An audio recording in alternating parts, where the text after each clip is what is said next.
This podcast is a Radio Mike original production. Head to radiomike.com.au to find out more. Oh, hello everybody, it is Mike here. Apologies, there has not been an episode for a few weeks. Things have just been super busy and had a bit of personal stuff come up in my personal life, but we are back. We are so close to the end of this bloody book, and I wanted to plug here very quickly, if you like what I do, and if you like this podcast or anything at all that I do, then you can support me for as little as $1 a month on Patreon, patreon.com/radiomike. There is now a bonus podcast that is accessible to Patreons with me and Pat, who is a producer who works for me and with me on a bunch of my stuff. So we do a bonus podcast once every week, but more like once every 10 days if you average it out. So if you want to listen to more of me, because I assume that a part of you just likes me, which is why you listen to this, but I don't know, maybe you hate me and you just love Harry Potter so much that you're willing to sit through it. Either way, patreon.com/radiomike. Here is this week's episode. Jackie Hatton is my guest. Heaps of people really loved Jackie the first time she came on, so I am hoping she will be a semi-regular guest on this show moving ahead. This chapter is called The Man with No Anus, and I think this is probably the most coherent and happening chapter of the lot. Enjoy this, and thank you for your ongoing support. I will speak to you soon. I'll post episodes coming when I do them. Thank you so much. Goodbye. Well, not goodbye. Enjoy the podcast. And then when it's finished, goodbye till the next step. Bye-bye. Not goodbye. Okay, you get it. 50 years after the events of the final Harry Potter books, and Harry Potter is now headmaster of Hogwarts, ready to usher in a brand new generation of witches and wizards. My name's Radio Mike, and I love Harry Potter. In fact, I love Harry Potter so much that when I was a kid, I wrote an entire series of fan fiction books based on Hogwarts. This is book 1 in that series. Welcome to Harry Potter and the Boys.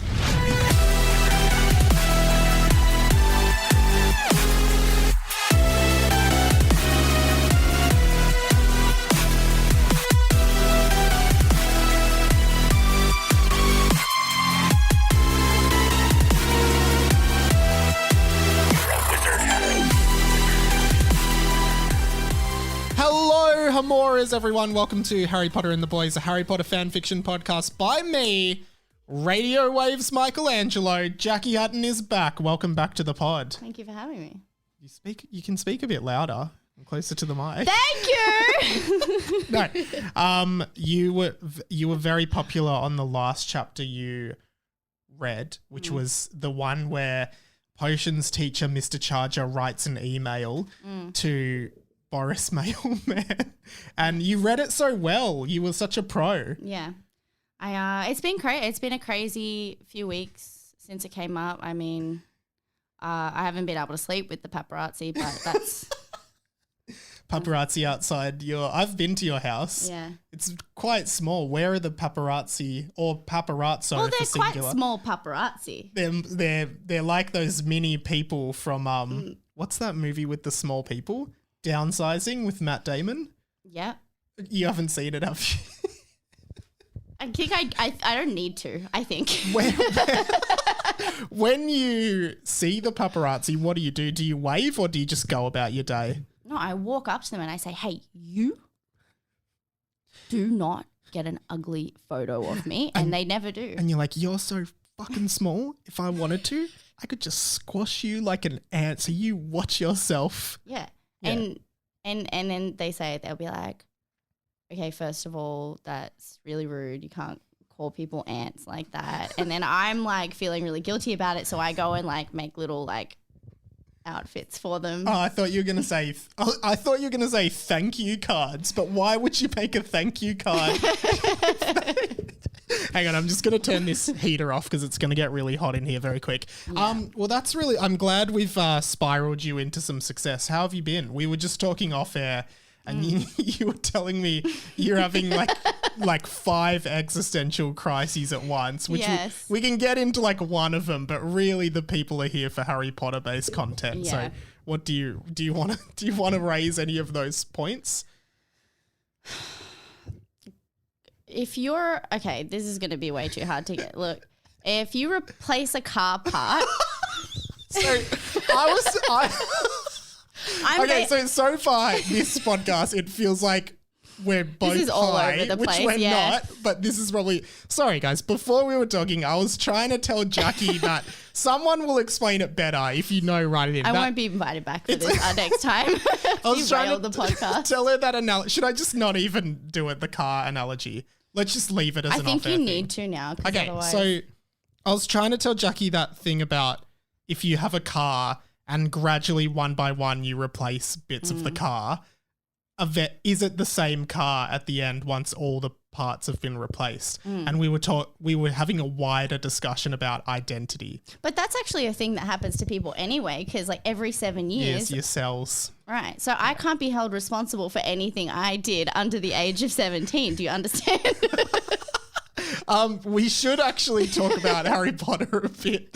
We should just do a proper podcast that's not Harry Potter and the Boys. Let's do a Mike Talks and we can talk about the car analogy. Yeah. To as much or as little as you want to talk about, we can talk about it.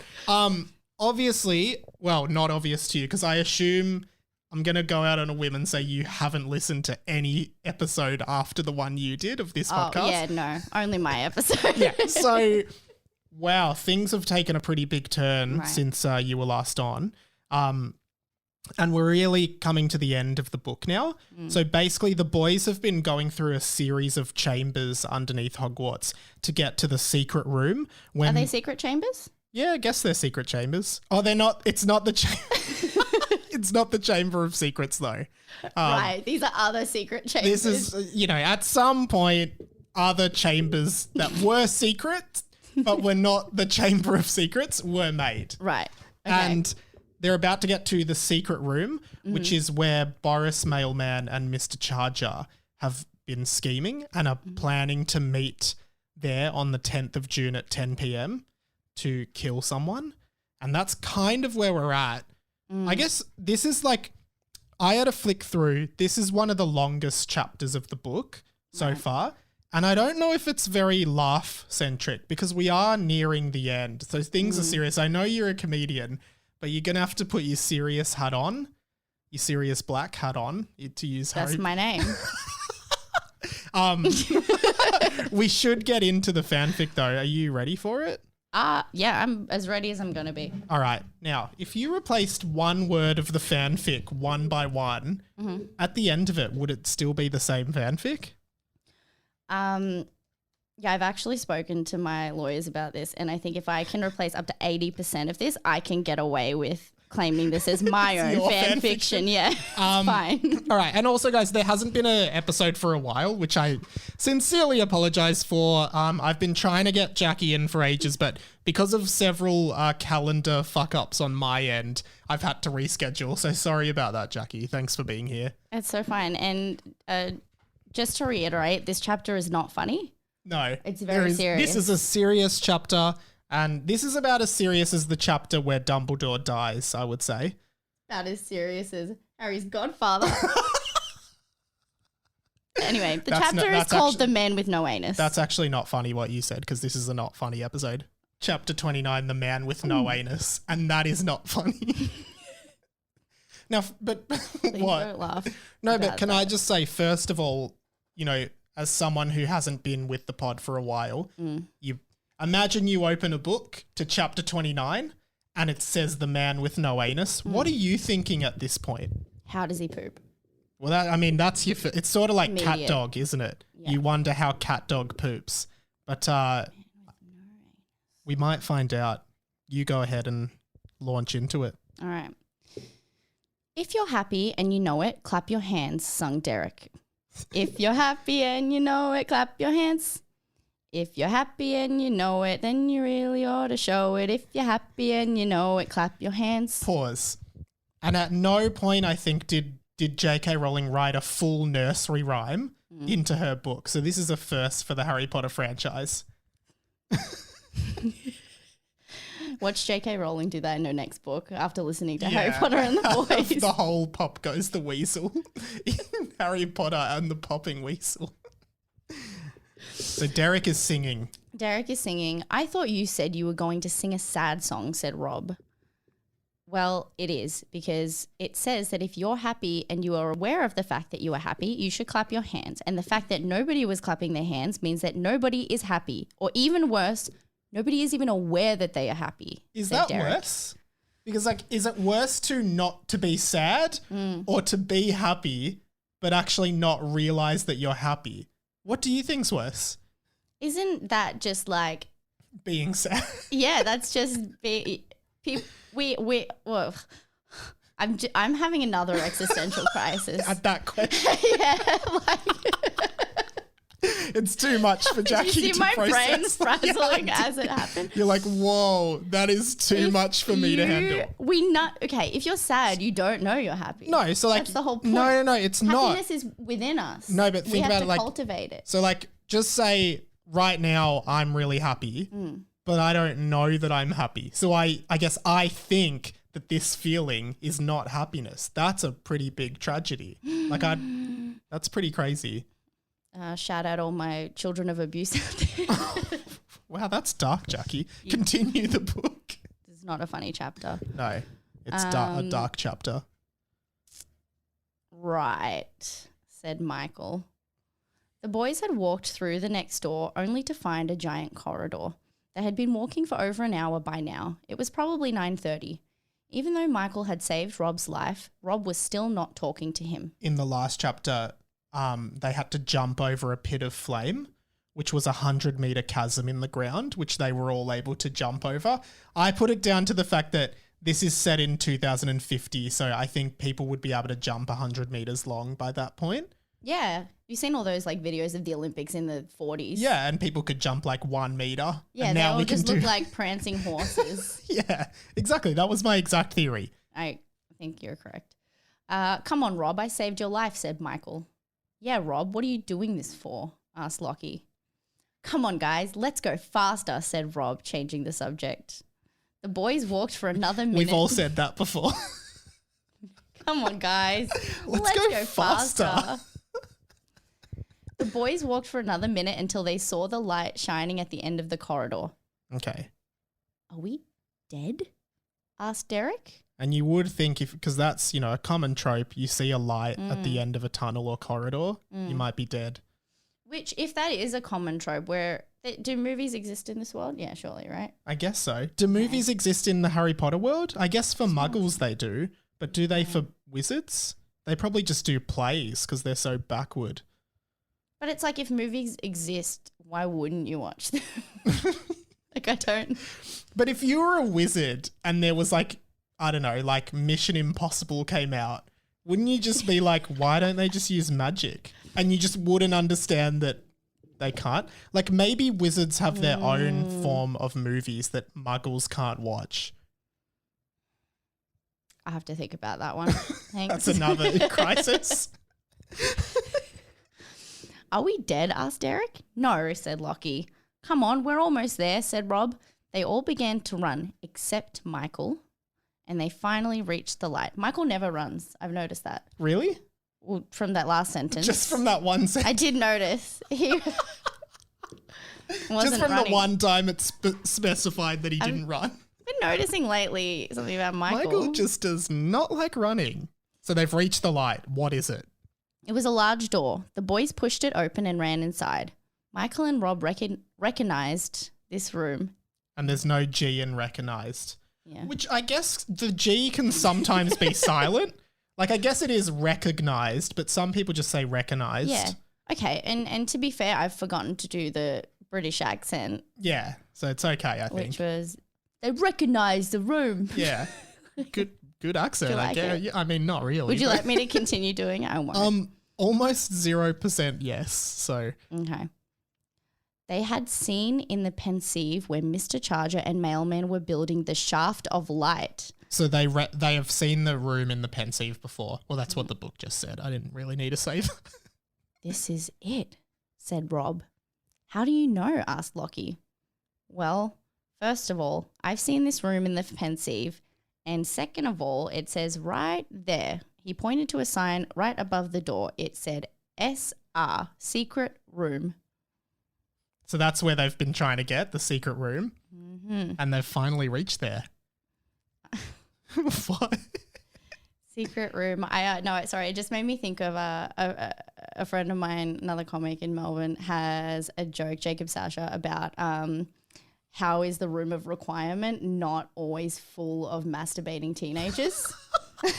Like he's like, how is it always empty when Harry wants to use it? But that's that defeats the purpose of the room of requirement because, well, I mean, generally, if you like really needed to masturbate, you'd go to the room of requirement. It'd appear to you, right? Right. But it wouldn't appear to someone else, and there'd be two people in there masturbating because generally that's your alone time, right? Yeah. Do you know what I mean? Yeah, but I'm saying like. Surely the room, like he. Like, so surely sometimes there'd be like a engaged Occupied.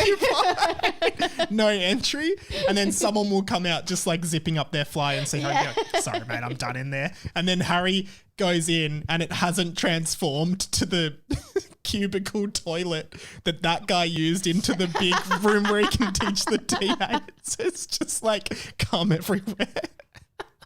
But that's true. What else could the room of requirement be used for? Like hypothetically. Ooh. Because you'd think there'd be lots of students just like having a cheeky route in there as well. Yeah, like to use layman's terms. You know, anyone who couldn't quite make it to the Yule girls' Ball? lavatory. Oh. Yeah. I guess like, do you think people go into the girls' lavatory to have like sex and then Moaning Myrtle? Maybe that's why she's called Moaning Myrtle. Yeah. It's not because she complains and whinges all the time. It's just because she's in there having a good time. It's like, do you ever put porn on but just listen to it? You don't watch it? No. Me neither. Usually I have the volume as low as possible. Oh. So maybe we're learning about learning styles today. So you're a visual learner. You're audio. Might try that. Who knows?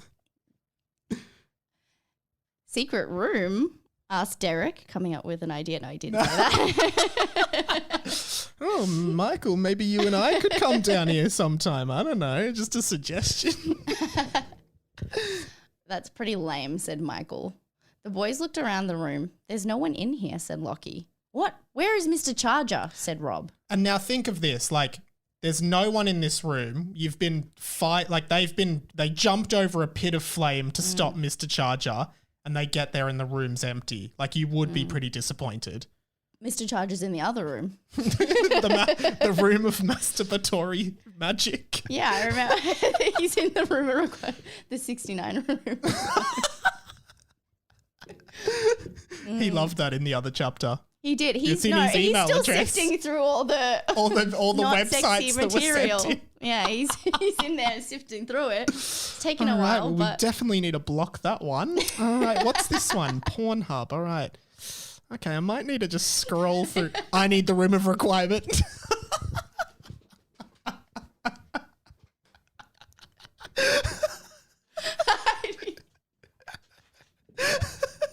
Oh my God, I need the room of requirement. Dumbledore, cancel my 3 o'clock class. Guys, I gotta go. Boris, the plan worked perfectly, said a voice that the boys knew to be Mr. Charger. Oh, things are like, Okay. see what I said? We've been laughing a lot, but it hasn't been very funny so far. This is serious. I know, but Rob has just been screaming, where is Mr. Charger? And Mr. Charger's now revealed himself. Yeah. So there's no cards left, really, you'd think. He thought he was so smart this whole time. He didn't have anything against the boys. The boys got him. Right. So, but also, like, they walk in and the room's empty. So, like, is Mr. Charger just, like, hiding behind a wall and then he just peeks out and he's like, I was here all along, boys? Maybe it's like one of those Wizard of Oz type things. Behind the curtain kind of thing. An organ.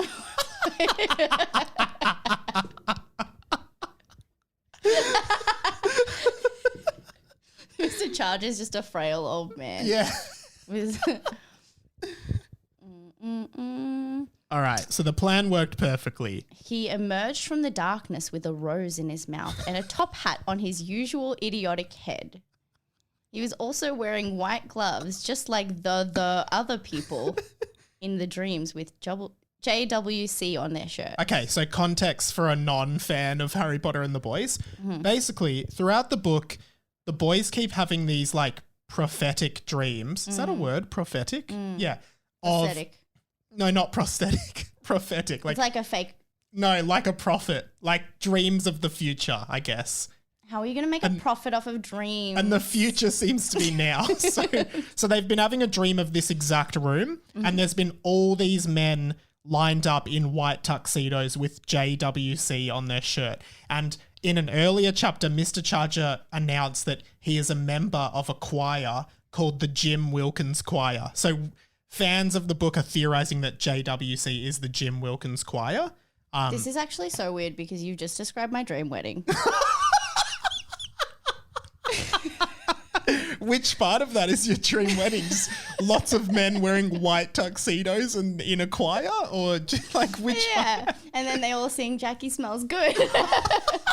So basically, it looks like we've never seen Mr. Charger in the white tuxedo and white top hat or the white JWC gloves. Yeah, but this would suggest that his idiotic head is a member of the Jim Wilkins Choir, which is pretty concerning. Yes. Now, why don't we continue? Sorry, you just said and you didn't really seem to care. Do you care about this at all? No, I'm interested, but I'm also... You're just distracted about your wedding? Just cross my leg. No. JWC. No, I'm just trying to... Jim Wilkins Choir. What you said? Yeah. Sorry, continue. I won't interrupt again. Could be anything. Sounds like... Could it be... Doesn't matter. No, what? Say JMC. JMC Academy.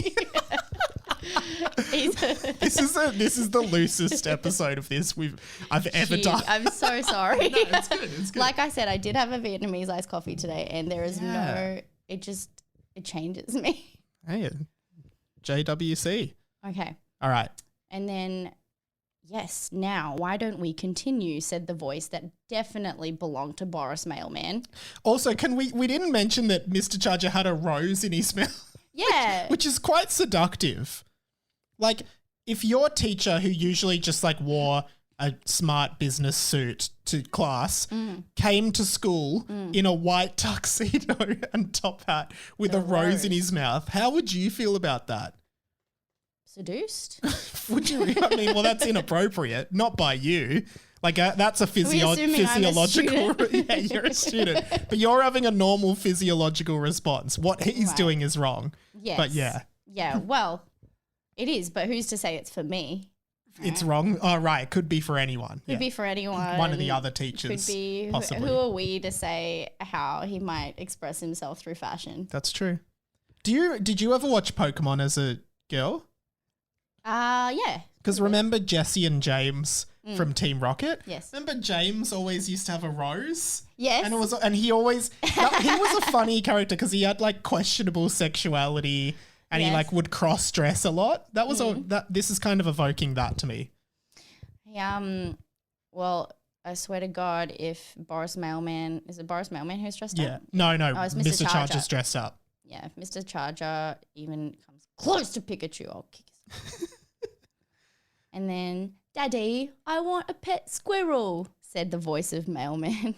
Mailboy, that's his son. Oh, Mailboy. so Mailman and Mailboy. So you're in this you're about to do this evil scheme and your son just goes, Daddy, can I have a pet squirrel? It's Willy Wonka, the Chocolate Factory. Yeah.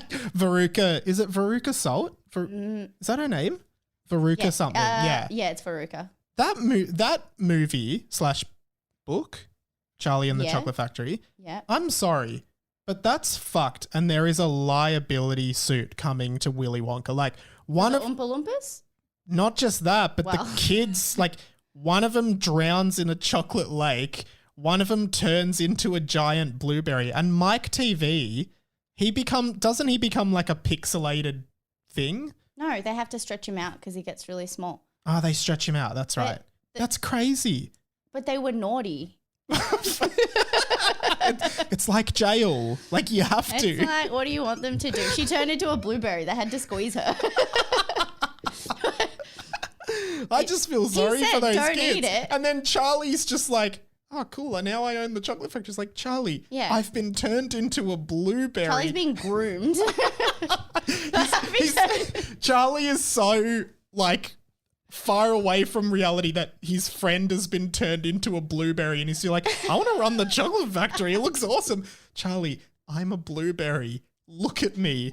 You need to stay away from Willy Wonka. He is not a good man. But he gave me his chocolate factory. I know, but you need to stay away from him. All right, blue girl. All right, Eiffel 65. But hey, she had a great career afterwards doing like flips and stuff. Did she? I don't know. I saw her flipping out of the factory. She looked okay. What happened to Veruca? Veruca, she was covered in trash. So she yeah. had like banana peels in her hair and We've all bloody like been there. like a fish carcass or something. I mean, she got off easy because she can just have a shower. You can't shower off Yeah. becoming a blueberry. I know. She's the richest of them all. That's why they couldn't turn her into a blueberry. Everyone to eat her. But Bora, at least the others get to live. Augustus Gloop, does he drown? Like, does he die? He doesn't die. They Okay. all live and walk out at the end, but they're Yeah. all like half of them are disfigured. Yeah. The rest are traumatized. Or they've learned a lesson, depending how you look at it. Yeah, well, maybe both. Anyway, sorry for the detour. Important question. So, Dragon Mailboy wants a squirrel. Not now, Dragon, you idiot. No, don't press that, said the voice of Mailman. But obviously Dragon Mailboy disobeyed his father and pressed the button because suddenly... What button? I guess there's just a button. Sorry. Just a button he said not Just to a touch. button, yeah. Because suddenly the lights in the room went down. Now the room was dimly lit by a green light. So that was the seduction button to go with the rose.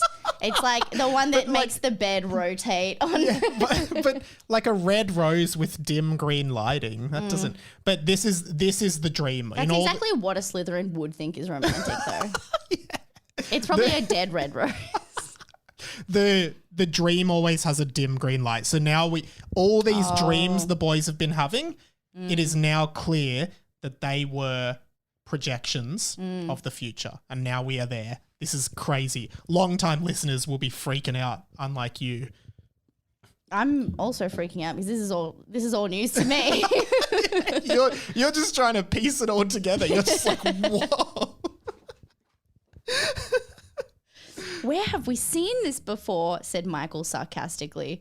Obviously, because this exact same thing had been playing out in his dreams that characters in the book were having. So that's what I've just explained. Yes. Sorry about that. We should just keep reading.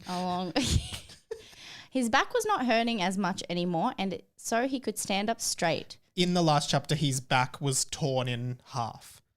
Like this way. And he was bleeding. He got torn in. His back was torn in half. Like his back split open in the middle. Okay. And there was lots of blood. I think we've just moved past that in the book.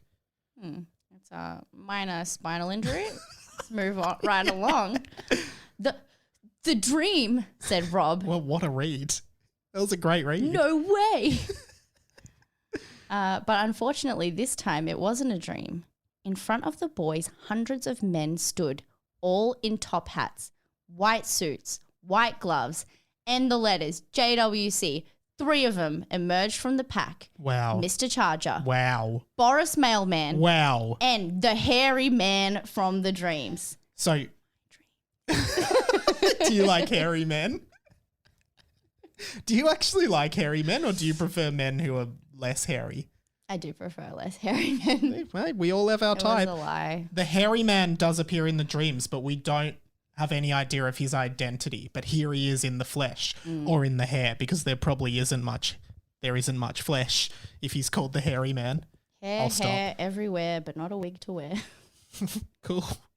Haven't heard that one. Just made it up. Oh my God. He was covered head to toe in hair. Not a single part of his body was hairless, but who was he? We don't know. Who's that actor from the Addams Family with the really long hair? It's like... It's him. No, I wouldn't have known that character at this stage, so we can rule him out. Okay. Dragon was there too, but he was hiding behind his father. Derek Derrickson I knew I could lure you down here, said Mr. Charger. Now, there's a lot of parallels, and I want to make this very clear. There are a lot of parallels with what Mr. Charger does in this book and how a pedophile might groom kids, which is not funny. Right. But we are not. I don't think we go down that route. Just to be clear. No. So, lots of people are commenting on that, but let's take that out of our minds. Out of the equation. Mr. Charger loves 69ing with adults only.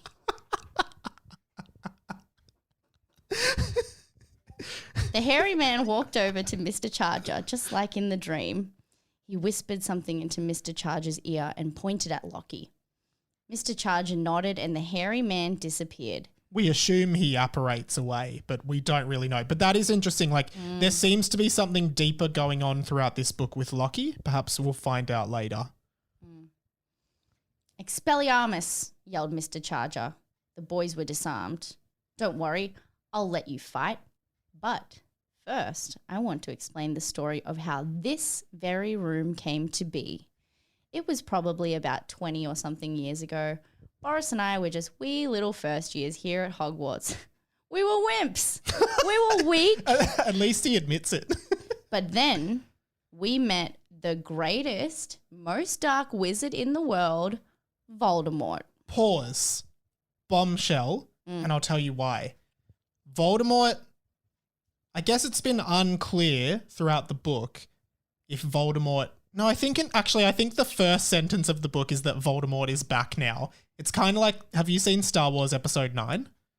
No. Okay, so Emperor Palpatine is back. You probably haven't seen many Star Wars movies, so that doesn't matter to you. But it's kind of like I saw that. the first 7. Okay. This is the majority. So they just keep making them. I can't keep up. Don't worry about that whole Palpatine thing. Basically, Voldemort's back, and this is the first concrete evidence that Mr. Charger and Voldemort are affiliated. And that is a scary prospect, as you would know. Yeah.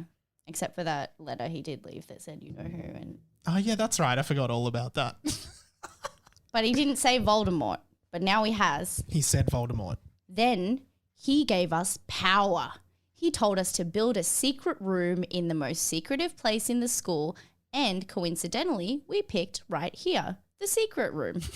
We decided to build this mighty weapon, the Shaft of Light. We don't know what the Shaft of Light does, but it has appeared in the book several times.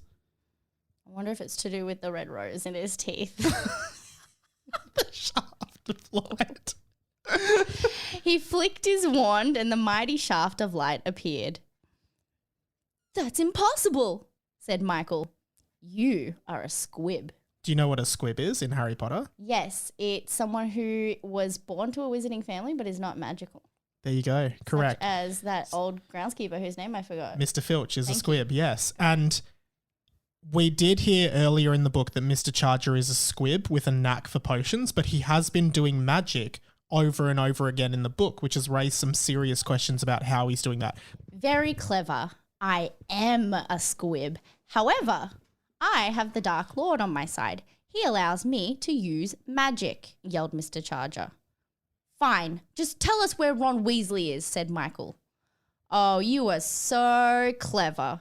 You figured out the stupid little puzzle my best student gave you, he said. Come out, Harold, he said, but not in English, in Parseltongue. Lots going on here that you wouldn't get. Basically, sorry, Every you're time. It's just my tiny head. So basically, over the course of the book, there's been these notes dropping from the sky. Each has a letter on it, and the letters spelt out Ron Weasley, right? And we wondered who was sending these notes, which were called the ill-fated measures, to the boys. And I think some people were theorizing it was Harold, a fifth-year Gryffindor boy, who they found out was a were-basilisk, so he can turn into a basilisk, right? And it looks like that's confirmed. That is crazy. Do you think he is the same basilisk that was in the chamber? See, No. Hang on. This guy's a basilisk. He's a were-basilisk in a secret chamber. Yeah. But he's not the basilisk from the Chamber of Secrets. I don't want anyone to be confused Don't be here. confused by that. But also, I don't really know how the timeline of this all fits in, because he said that they were at Hogwarts 20 years ago. I don't really know. I think there's just a bunch of lore we have to accept happen. But yeah, This is like after a while, just original thought is dead. So in the future, there'll be no new ideas, right? Yeah. So you have to recycle. So this is kind of how it is in the future of this Here's world. a were-basilisk in the secret room. Right. Harold? Asked Michael. The basilisk, or Harold, appeared from a giant hole in the wall. There was no mistaking this basilisk. The star-shaped birthmark was shining its brightest. Harold has a star-shaped birthmark on his head. Okay. And then so does the basilisk. That's how they know it's Harold. Its eyes looked dull and absent, like Harold was alive, but not really there. Harold, it's us, yelled Michael. Please, help! How dare you, Wow. yelled Mr. Charger. Crucio! He aimed his wand at Michael. Do you know what Crucio does? That is extreme pain. Torture. The torture spell, yeah. Boom. 10 points for Slytherin. Come on, Mr. Charger, we can do this. Where do you think Veruca Salt would be sorted into? Ooh. Let's sort all the Charlie and the Chocolate Factory kids. So Veruca Salt... They're all Slytherin, but Charlie's Gryffindor. I mean, you'd think so, but I think we should analyse it more. I think Veruca is a Slytherin, right? She's the Malfoy of the movie. Yes. Then you've got Augustus, who I guess would be a Slytherin, but you would have to... He has some Gryffindor qualities. He's kind of like the Neville of the... Are you just thinking that because he has orange hair and wears kind of reddy orange things? No, I was thinking because he's a little bit chubby, he reminds me of Neville from the first movie. And then, like, I reckon Violet Beauregard could be... She could be a Ravenclaw. She could be a Ravenclaw. Yeah. And then, who's the... Mike TV, he'd be a Hufflepuff. He's basic as... Oh, but he's really mean. No, he's definitely Slytherin. Okay, he's a Slytherin. And then Charlie's he's like a Gryffindor. Gryffindor. Brunette, Draco. And then Willy Wonka, you'd think is like the Dumbledore. You'd think he'd be a Gryffindor. Absolute Slytherin. Continue the book. Write in your own fan sortings of fictional characters. Crucio. He aimed his wand at Michael. It was the worst pain he had ever experienced in his whole life, and it didn't help that his back was split. And I believe you know this spell as well. Sectum Sempra! He aimed his wand at Michael, and just like when Michael accidentally used the spell, Rob Michael's... Oh, okay. So earlier in the book, Michael accidentally used Sectum Sempra on Rob, and I think it's supposed to say that, but it's missing a word. Okay, he used the spell on Rob. Michael's body was bleeding badly, as if a sword had just sliced it. Do it against Winston, said Boris. Sectum Sempra, Sectum Sempra, Sectum Sempra, yelled Mr. Charger. Ah! yelled Michael. 3 more deep cuts appeared on Michael's chest. Are you okay? asked Lockie. Let me think, Lockie. I've just been slashed by a sword literally like 12 times. What do you think? So what I love about a lot of the characters, particularly the Michael character, is it seems even when situations are most dire, he still maintains this sarcastic persona. Like, imagine if right now... I've been sliced open. Like if right now I had a heart attack and you're like, are you okay? And I'm like, let me think, Jackie. I've just had a heart attack. I need to go to hospital. I might die. Do you think I'm okay? Like, God, die then. Like this person is like so defensive that they always have to be sarcastic. Like they can't be like, no, I'm not okay. I need help. Please help me. I might die. It's like, let me think, Lockie, you idiot. Where is Ron Weasley? Asked Rob. Okay, I'll tell you. He's right there, said Mr. Charger, pointing right at Rob. Me? Asked Rob. Which I think I would say this is referencing that scene in Prisoner of Azkaban where he's like, Peter Pettigrew's alive and he's right there. And he points at Ron and Ron's like, me? And it's like, no, not you, you're Rat. but yeah. Not you, behind you, Mr. Charger yelled. The boys looked behind them and there he was, Ron Weasley, lying dead on the floor. No. But he wasn't dead. Oh, lying on the floor, but he wasn't dead. Which I love that I'm dead, but just by looking at his body on the floor, they can tell he's not dead. So I guess he was just breathing. Maybe he's just asleep. It's possible he's just asleep. He had like one of those really cute like matching pajama sets with a hat, and he's got a little pillow, and they're like, oh, sorry guys, bloody hell. Beep, beep, beep.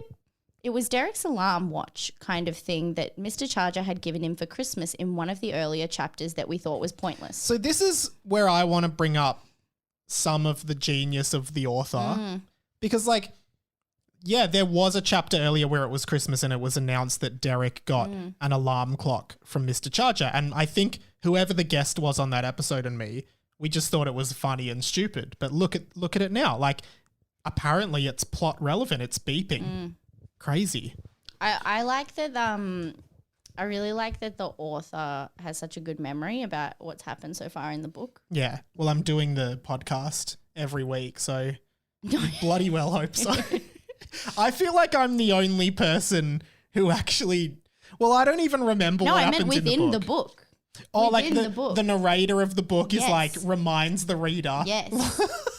I like that because I'm just remember. Hey, Harry found a diary, and just remember, this might be important later, everyone. Remember that last chapter? That was pretty good, right? Yeah, so something in this chapter might be... This is like, when you're at school, did you ever read the book Holes? Yes. Do you remember Holes, how like there were all these little kind of things in it that eventually became relevant towards the end? Like, all the storylines... sort of intertwined. That's a great book. And I read it in year 7 when I wrote this. So I feel like there's me trying to channel my inner Louis Sucker, the author of Holes. Sucker wrote Holes? Louis Sucker. Okay. Oh.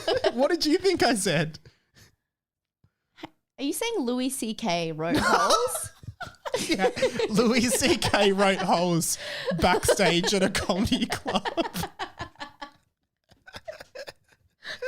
In between wanks. He was like, what if there was this boy who went to camp and they had to dig holes?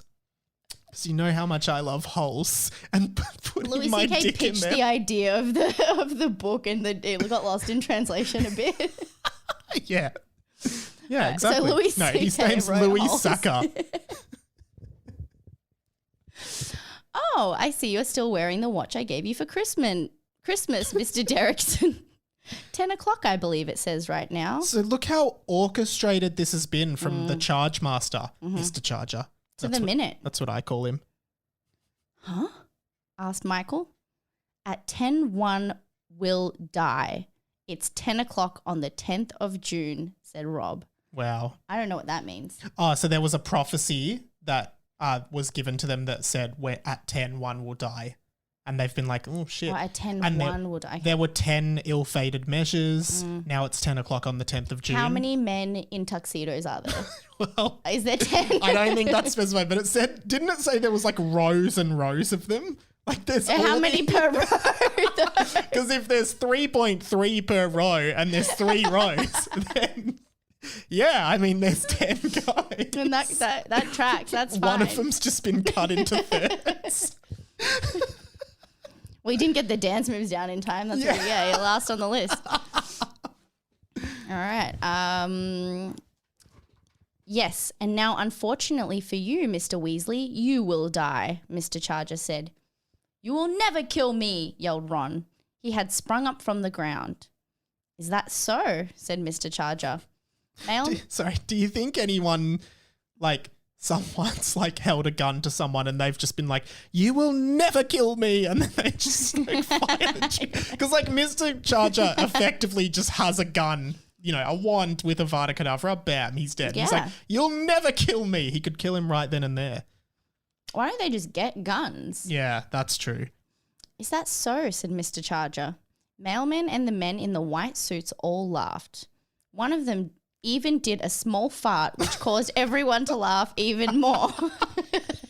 And the other thing we've seen a few times in this book is that one, like, the author really enjoys using farts as a tension-breaking device, but 2, like, I like how it says everyone laughed even more, so it implies Even like the boys. Even the boys, like, all right, like, I know this situation's fucked, but like, can we all put it aside? That was pretty funny. He farted. It's just, come on, guys. It's a serious moment. Come on, you're talking about killing Ron. You can't be doing a fart. Of course we're going to fucking laugh. Jesus Christ. Oh, nearly killed us all with that fart, mate. I don't know why, as a 13-year-old, I just thought... Farts are still funny, That though. actually is funny, though. Like, the idea of, like, someone holding people hostage and then one of them farting and everyone, including the hostage, is like, all right, this is fucked, but farts are funny. Let's all take a break. Come on. We're all human. We've all been there. They just all break for a second and then immediately like are back into All right, guys, back into it. Come on. Oh, well, why don't I explain something to you? A few years ago, I travelled around Spain. I met a dark wizard there, a wizard you probably know as Voldemort. May have heard of him. There is a question mark after Voldemort. So you might know him as, I don't know, Voldemort? The darkest wizard of all time? Have you heard of him, Ron? Yes, I've heard of him. Have you? Yeah. Yeah, because I went to Spain with him. It was actually really nice. It was awesome. It was like the best week ever. We're going to meet up next time we're there. He's living there now. Yeah, no, it's actually really good. It's like the coffee there. Yeah. And like, I don't know, like, and it's just so close. Like, you don't even have to just do Spain. You can travel like anywhere. Like Voldemort's like, come up to like the UK. Like, it's just a short flight. I'm like, nah, I gotta try, you know. I think a Harry Potter Euro trip. I think this is actually a reference to, like, in Philosopher's Stone, you know how Professor Quirrell with the turban, I think he said he was traveling in Peru or Brazil or something, and that's where he met Voldemort. So I think for me, I was like, what's a country like Peru? And I was like, Spain. I guess, where is Peru? Is Peru in South America? Yes. Yeah, so I guess, like, because they speak Spanish in South America, I'm like, yeah, Spain. Of course Voldemort would be just like... Can you imagine, like, you're at the airport, you've flown from Melbourne to Spain, and, like, you just get off the plane and Voldemort's just sitting there, like, on his phone, just chilling. He's like, oh, g'day. Like, Voldemort, is that you? Yeah, I'm just hanging out here now. I'm done with the dark arts. I'm done with it. Just chilling in Spain. I've got a wife. I've got a kid. He's joined the church. Yeah. Okay, so Mr. Charger. He does like the master of none with Aziz and like goes to learn to make pasta. And I can just picture him. He's wearing a Hawaiian shirt. Yeah. Like, imagine Voldemort. He's let his beard grow. It's like, so the ministry imagines like, Voldemort, we're here to arrest you. Hey, guys, just leave it. I've got a wife and kids here. They don't need to know about what I did in the UK. Started a new life. I'm starting again. Can't you let me move on? Well, you killed all these people. I know, but I'm starting again. What am I going to tell my wife? Mass genocide against all the muggles. You don't remember that? What? You're going to... Look at Voldemort Jr. over there. You're going to take his daddy away from me? Daddy, what's going on? Nothing, Voldemort Jr. Go to your mum. Okay, so Mr. Charger met Voldemort. A Euro trip in Spain. On a Euro trip. But also, this also doesn't... Can I just... Sorry, I'm so sorry. If we scroll up, didn't he say before, earlier in the chapter, that he was at Hogwarts... And that's where he met Voldemort, and Voldemort told them to build the secret room. And now he's saying a few years ago, I travelled around Spain and I met Voldemort. Like, the timeline is... There's two separate timelines here. I'm starting to wonder if we can even trust this guy. Oh, he's been to Spain. Like, he seems pretty normal. He's well read. He's travelled. Yeah. So I met him, and then I began to work with him. Then... Weasley here defeated him. So I guess by that Weasley here defeated him, it suggests that since Deathly Hallows, Voldemort has been back and Ron Weasley defeated him. And now he's back again. So there's parts of the story we've missed, I guess. Yeah. Or is it like possible that there's like a subset of... You know how there's like Holocaust deniers? Maybe there's like Voldemort Harry deniers. Potter. Yeah, they like only believe. Oh, Harry Potter deniers. Like, yeah, Harry didn't do it. Like Ron did all the work. No, I don't. I think Harry's sort of lost his mind a bit based in this book, so it makes sense that Ron had to take over. Right. from his duties. But yeah. Okay. But I was generous enough to give him a home on my body. I became a master of the dark farts, a new form of the darkest and smelliest magic, and taught my master all of it. Now he is even better than me. So now I will show you, Ron. Why, no. How? I will kill you, Mr. Charger said. The next few moments seemed to happen in slow motion for the boys because every single part of it was equally bizarre and unexpected. Mr. Charger bent down and began to pull down his pants. Again, not a pedophile. No. He slowly... Yet. Or that we know of, because some, they don't come out until very late. Shouldn't laugh at that. He slowly pulled down his white trousers, revealing some white undies with dinosaurs on them. This was already weird. Because it is possible that, like, you know, it's possible that Hitler wore dinosaur undies. You know, it's possible that bad people wear cute undies. Oh, yeah, like what they're printing undies with in the wizard world.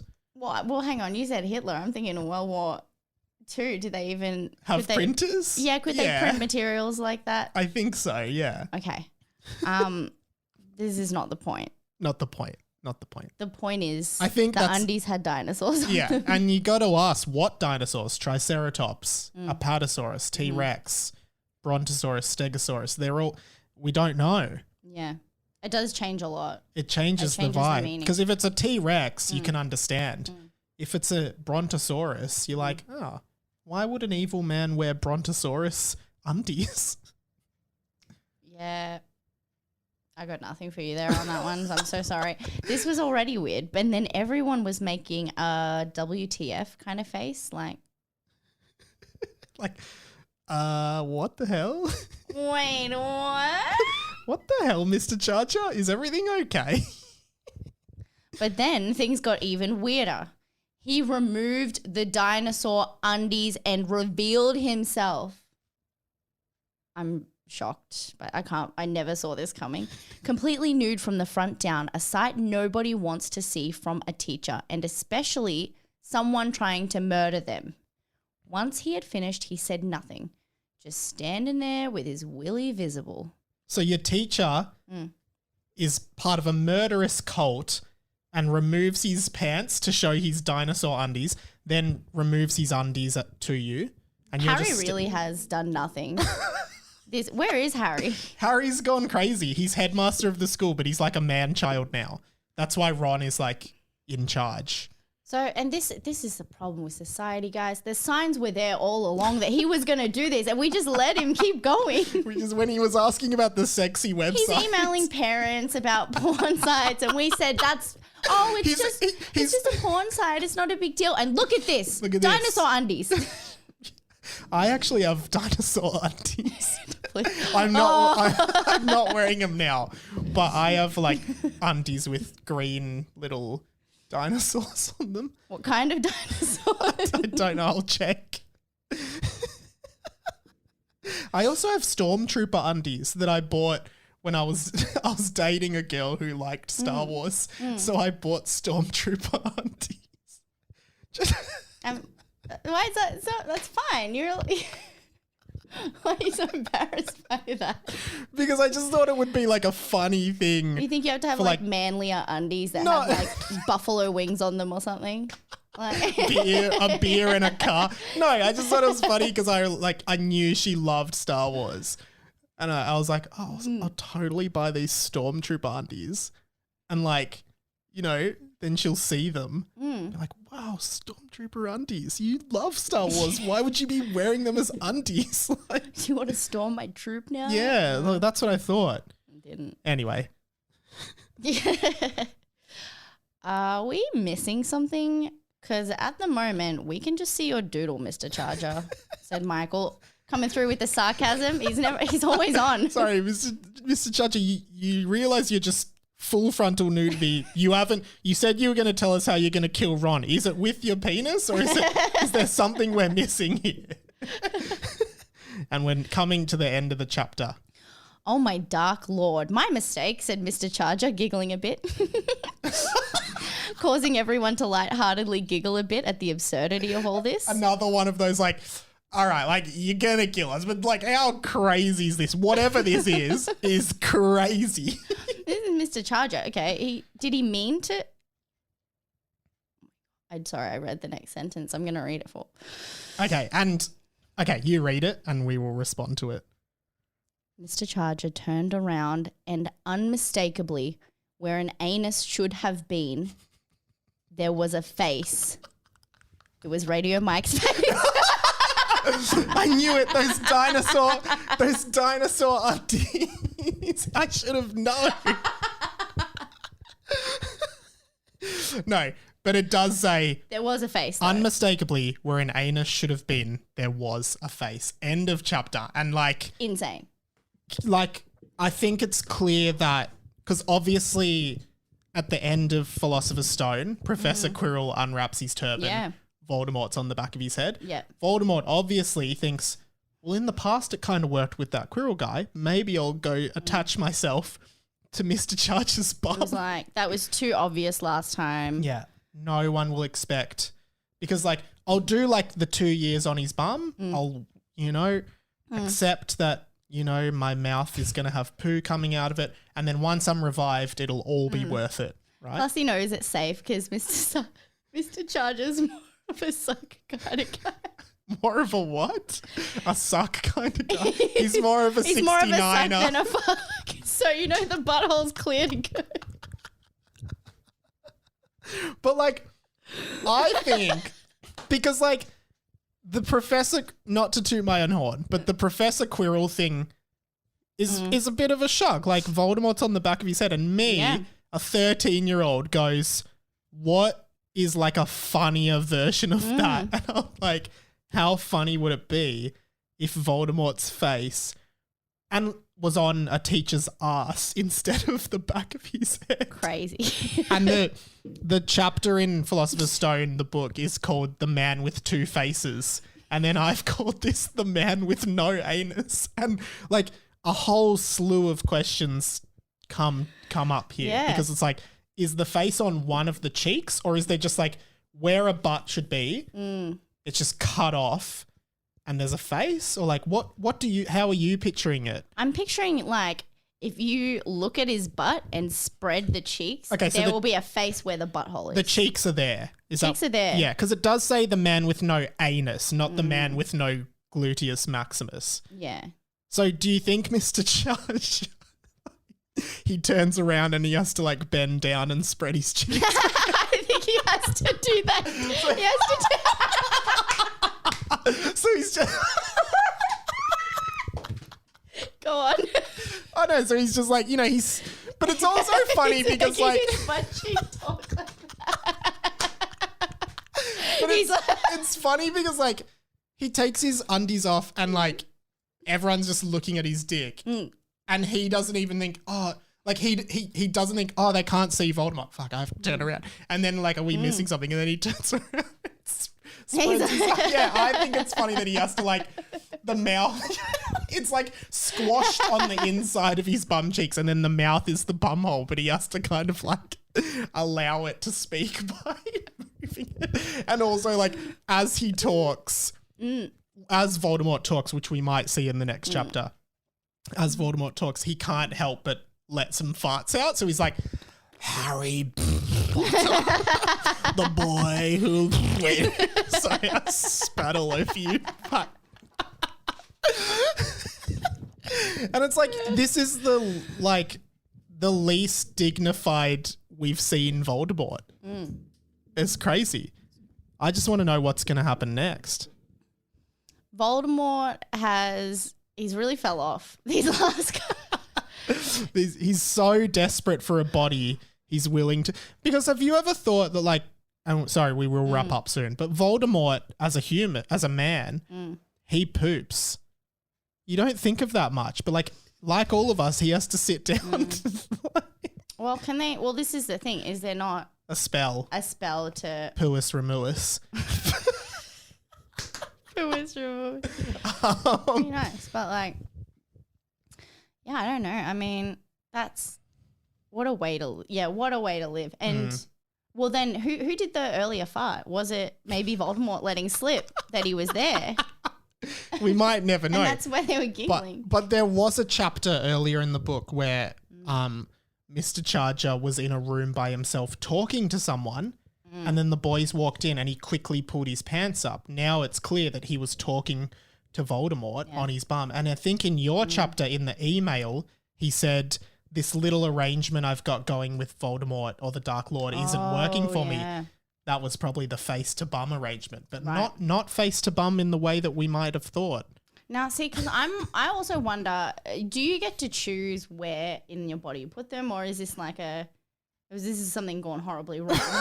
Like, do you think like Voldemort wanted the back of the head?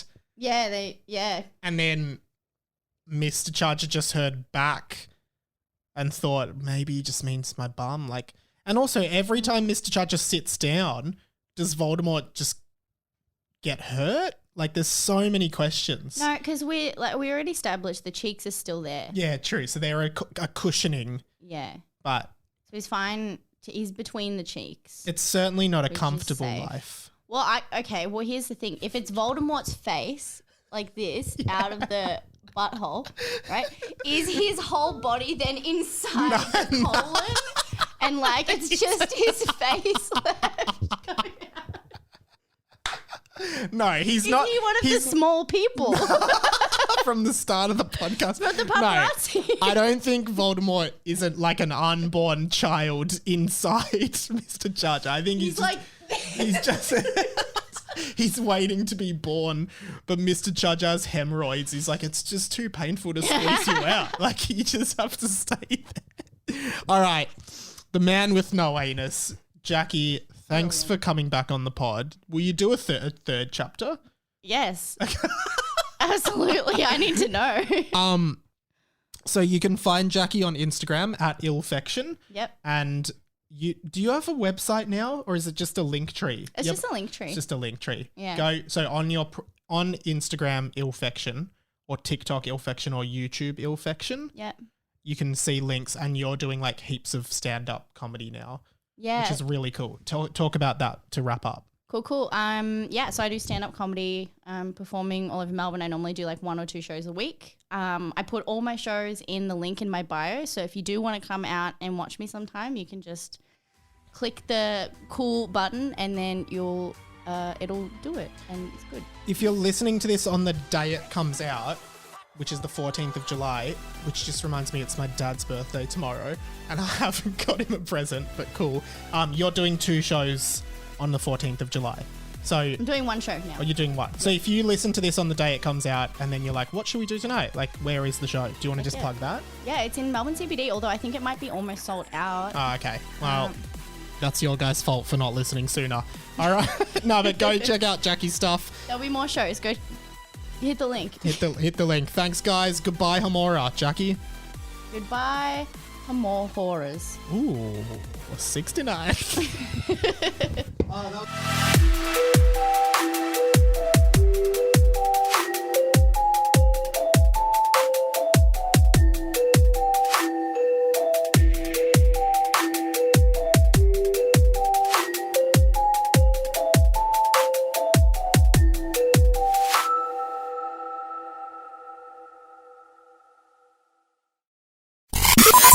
This podcast was a Radio Mike original production. Head to radiomike.com.au to check out all our other content, stay up to date at radio.mike on Instagram, and get in touch, radiomikepod@gmail.com.